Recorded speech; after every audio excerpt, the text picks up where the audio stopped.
Kei te noho tahi, tētahi iwi take no kānata me te iwi o Tainui ki te wānanga kaupapa e ora ai wā rātou taonga tuku iho. Nā ngā pēhitanga mai a tau iwi i roto i ngā tau maha, kua kakama ake te iwi nei o kānata ki te whakapakari anō i wā rātou tikanga me te āhua o tā rātou tiaki i wā rātou taonga, kei kore hāhā. Me te aha ko te iwi Māori te tino tauira, hei aruarutanga mā rātou. E tiro hohonu ana ki te oranga o te iwi Māori me ana rawa katoa. Sense a connection with the Maori people as indigenous people and find a lot of similarities in our cultures and our worldview and what we're trying to do for ourselves and for our people and for the future. He rōpū rangatahi tēnei no ngā iwi take o kānata. E mana ki tia nei e ngā rangatahi o Tainui, he haere ngā kohi whakaaro, kia ki te me pēhia tō rātou iwi e ora ai, pērā i te iwi Māori. They want to know how we have kept our reo alive, how we've kept our tikanga alive, and take that back and apply it where they are. Mō ngā taumaha i pēhitia te tangata whenua e tauiwi, i tonua ki ngā kura hei patu tikanga, patu reo.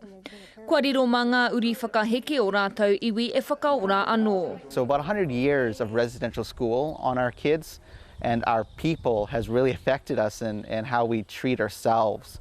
So it was very destructive in that, and that's one thing that we're trying to repair now. I tua atu i ngā mahi tāpoi, hā kina reo hoki, he haere ki te kite i ngā mahi tiaki tai au tētahi o ngā mahi nui.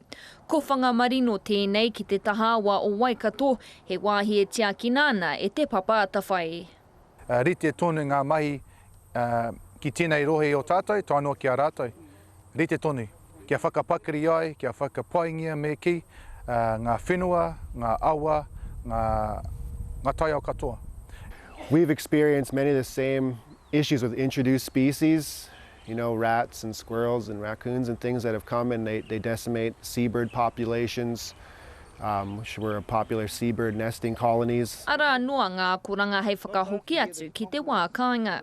Back at home, we don't express our own unique individualness as much as you do here in New Zealand. So that's one thing I want to take home is that sense of uniqueness and willing to share it off.